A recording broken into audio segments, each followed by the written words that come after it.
Orang kaya itu nggak selalu cari yang paling cuan. Di level tertentu, mereka berhenti mengejar profit dan mulai mencari suatu hal yang lebih krusial, yaitu apa yang nggak bisa diambil dari mereka. Karena mereka sadar apa yang mudah didapat, biasanya mudah juga diambil kembali. Anehnya, di saat lu sibuk cari saham gorengan atau koin kripto yang bakal to the moon, mereka justru diam-diam menumpuk emas fisik. Kenapa mereka nggak pernah ngomongin ini? Karena mereka tahu sesuatu yang nggak lu tahu. Di hari ini kita akan bedah mindset uang dingin para elit.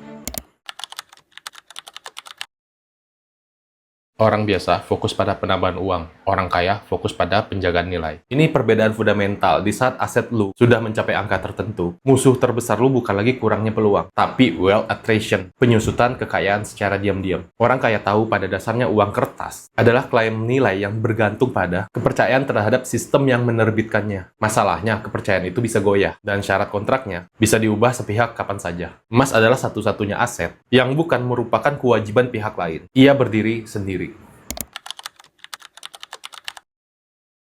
Ini yang jarang dibahas di sekolah bisnis. Bagi mereka, emas itu bukan instrumen investasi. Emas adalah asuransi terhadap kegagalan sistem. Coba pakai logika. Hampir semua aset populer itu punya ketergantungan atau counterparty risk. Saham tergantung performa direksi. Properti tergantung ekonomi makro dan regulasi. Uang digital tergantung server dan kebijakan bank sentral. Emas fisik adalah satu dari sedikit aset yang mendekati zero counterparty risk dalam bentuk fisiknya. Ia tidak butuh izin siapapun, tidak butuh listrik, dan tidak butuh janji pemerintah untuk tetap bernilai. Di mata orang kaya, emas adalah tombol reset jika dunia tidak baik-baik saja.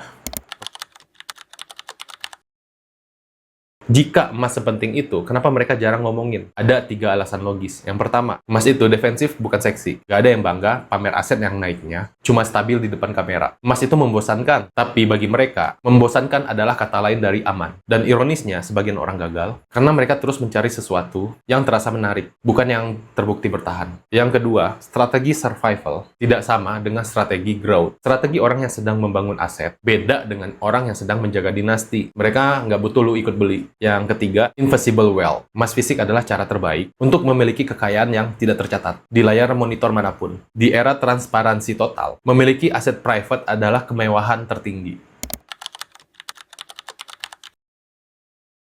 Lu pasti jarang lihat miliarder pamer emas batangan di Instagram atau sosial media lainnya. Karena emas bukan untuk validasi sosial, tapi untuk validasi sejarah. Ada konsep yang disebut Lindy Effect. Sesuatu yang sudah bertahan ribuan tahun, kemungkinan akan bertahan ribuan tahun lagi. Banyak mata uang dalam sejarah gagal mempertahankan nilainya dalam jangka panjang. Tapi emas sudah 5.000 tahun dan belum menunjukkan tanda-tanda gagal. Saat krisis datang, yang paling dicari bukan yang paling naik, tapi yang paling dipercaya.